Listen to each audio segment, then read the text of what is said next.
What is that hope of Allah that we are supposed to put our trust on? We worry what people will say about us. But Allah says that I will raise those who I choose, I will put down those who I choose. The question here is when Allah says, trust me, how do we give Him that trust? What is the intermediary for that trust to exist? For when Allah gives you a command, it has to come from somewhere. When Allah says, trust me, you have to trust something or someone. And the example of who those individuals are to trust are those who have the knowledge of Allah. Those who are in connection with Allah. But there are only a small group of individuals that can claim this position. For Imam Zayn al-Abidin alayhi salatu wassalam speaks about the levels of these individuals. He said that between us and the Creator, there is no hijab of the divine authority. Between us and Allah, there are no hidden secrets. Between us and Allah, we are the sirat that the believer walks to get to Allah. Between us and Allah, we are that path that the believer begs for to talk to Allah. Between us and Allah, we hold the secret and the knowledge of Allah. So when we say have tawakkulullah, what are we saying? Have tawakkul on your Imam, because that is the tawakkulullah. You cannot live on this. You cannot live on this earth without trust of your Imam.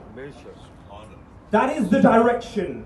That is the command. So when Allah issues you a command, He issues it through the Imam for you to have tawakkul. When the Imam tells you to go somewhere, you should go because that is showing tawakkulullah. When the Imam says stand, you stand because that's the command of Allah. Salawat Muhammad wa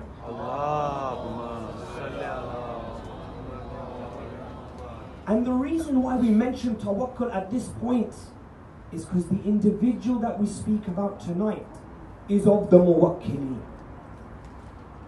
The mutawakkilin, the individual that has trust. You will never find an individual in history that had the trust that Muslim had for his Imam. You will never see an example where an individual by himself was willing to do everything for his Imam. Muslim for an iota, for an atom, for even a split second never said no. He was ready to serve. When the Imam was in Makkah and said, Muslim, I want to send you to Kufa, he said, Naam, Amir, I will go. Before he could even leave, Mawla says, take your sons. Muslim, they know who you are. You're such a brave warrior.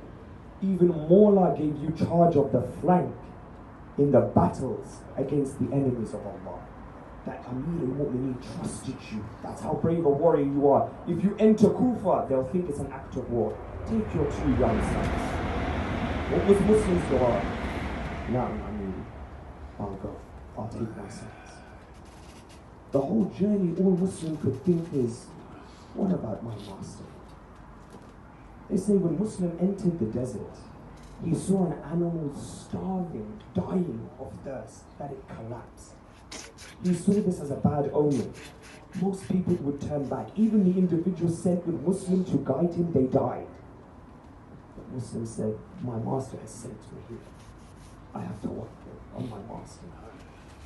Even when Muslim entered and everyone gave their bay'ah, and the Muslims heard the words of Mal'oon and they started to leave, he said, what about my Mawla? I was sent here. Let me write a letter to my master. When Muslim was left completely alone, there was no one to help Muslim. He was walking through the streets only by himself. Can you imagine the state of Muslim? He didn't even have water to quench his thirst. But if Muslim could say anything, all he could say is, what about my master Hussein? When a woman gave Muslim water, all he could think about was exiting Kufa to go to Hussein. When they trapped Muslim between the walls and they began to fight him, he said, let me give word to my master Hussein. When they began to tie the ropes and the chains around Muslim's arms, and they dragged him to the palace, he thought, if they do this to me, what will they do to Hussein? The narration says that they beat Muslim, that they broke the lips of Muslim, that when he asked for water, blood began to pour from the lips of Muslim into the cup. He says, if I can't drink water, I worry about the atshan, the thirst of Hussein on that day. Allahu Akbar. When they took Muslim to the top of the tower and they put him on his knees, he says, let me tell Amiri Hussein, don't come here. These people are evil if they are going to do this. When the sword was lifted to sever the head of Muslim, his heart was beating for Hussein. When they severed the head of Muslim and they picked up the body of Muslim, they threw the body of Muslim off the tower of the palace. The bones crushed as they hit the ground. They say that they did to Muslim's body what they have not done to anyone.